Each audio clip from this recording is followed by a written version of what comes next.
Alors concernant les objets, ce qu'on appelle aussi des instances, hein, un objet c'est une instance d'une classe. Donc pour Vue.js, en fait, chaque fois que vous faites une application, on va l'initialiser en créant une nouvelle instance donc de Vue.js qu'on représente par exemple avec une variable, un var, bon, let en ES6, peu importe, le nom de la variable, et puis ici new view, vue comme on l'a fait précédemment, et puis un tas d'options.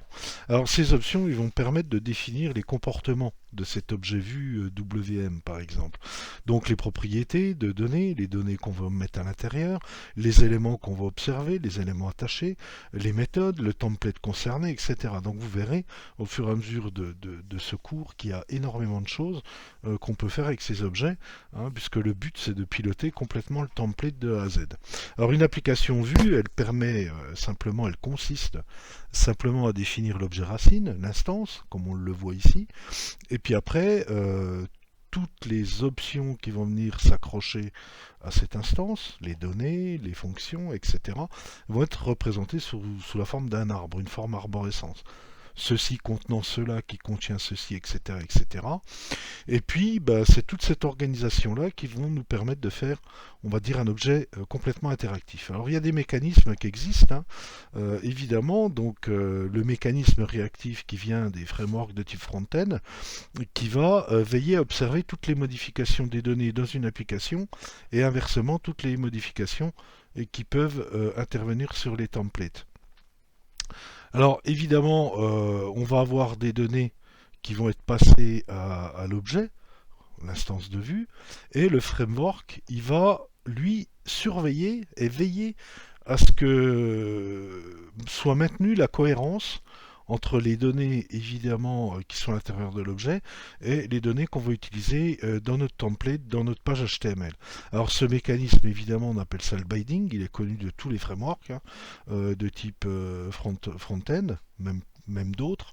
Et ce binding il permet simplement de veiller à la cohérence des données dans un sens monodirectionnel, de l'objet vu vers le template, quand on met les expressions de type L, les doubles moustaches, ou bidirectionnel, quand on utilise évidemment des formulaires. Alors quand on met à jour l'objet donné, évidemment on maintient la mise à jour avec les données de l'objet vu, c'est ce qu'on a vu précédemment. Et puis inversement, c'est ce qu'on appelle le data binding. Alors on peut le faire de différentes façons, hein. Bon, ça c'est juste pour l'exemple, pour le comprendre. Par exemple, je crée un objet qui est tout seul, qui s'appelle data, qui contient un élément A qui a la valeur 1. Et puis quand je crée mon objet vu, ben, je peux récupérer cet objet pour alimenter les datas de mes datas de mon objet. Alors évidemment, ce data-là, c'est la data de mon objet VM, et ce data-là, c'est l'objet data qui est ici. Si bien que si je fais vm.a égale data.a, alors vm.a, bah, c'est le VM dans les datas, et comme j'ai mis les datas ici, bah, c'est pareil que si j'utilisais directement l'objet A de mon objet data. Et donc ça me retourne vrai.